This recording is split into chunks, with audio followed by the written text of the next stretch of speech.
Hi, Camelback family. It's good to see you today, and I hope you're having a great week.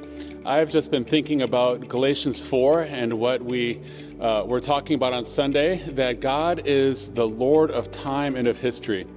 And that is so encouraging because it means that everything in my life has passed through His wisdom and His love before it ever gets to me.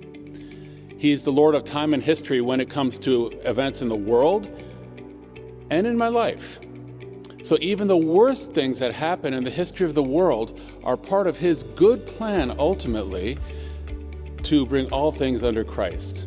And even the worst things in my life are part of His good plan for me. And just like a surgeon might have to make an incision with a scalpel to do good, so God, even in the painful things, is working in my life. He's the Lord of time and of history, of my history and yours.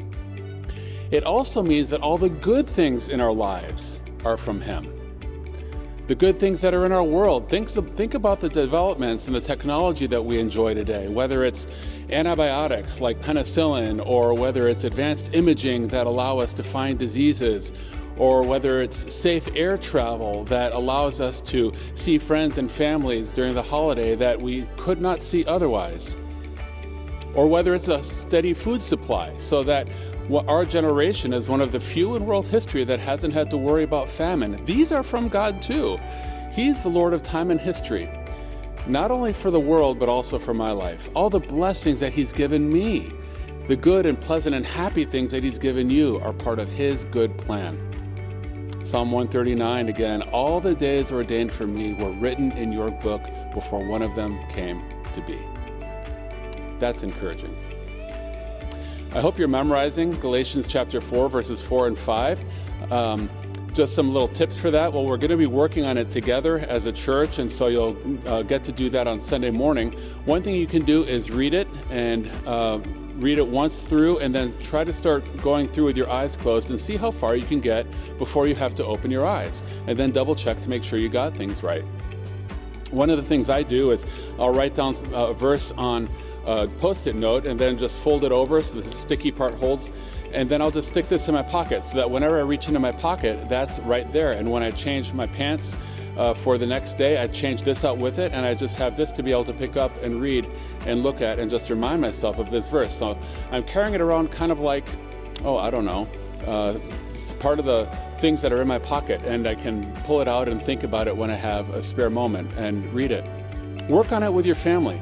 Parents, if you have young children at home, this is a great opportunity to try to memorize something as you're sitting down for a meal. My parents taught us 5 psalms at breakfast time. We always recited a different psalm at breakfast, and we had 5 of them that we did. And I know those psalms by heart to this day. And so you can help your children memorize, or work with your roommate, or in your community group, you can work on it together too.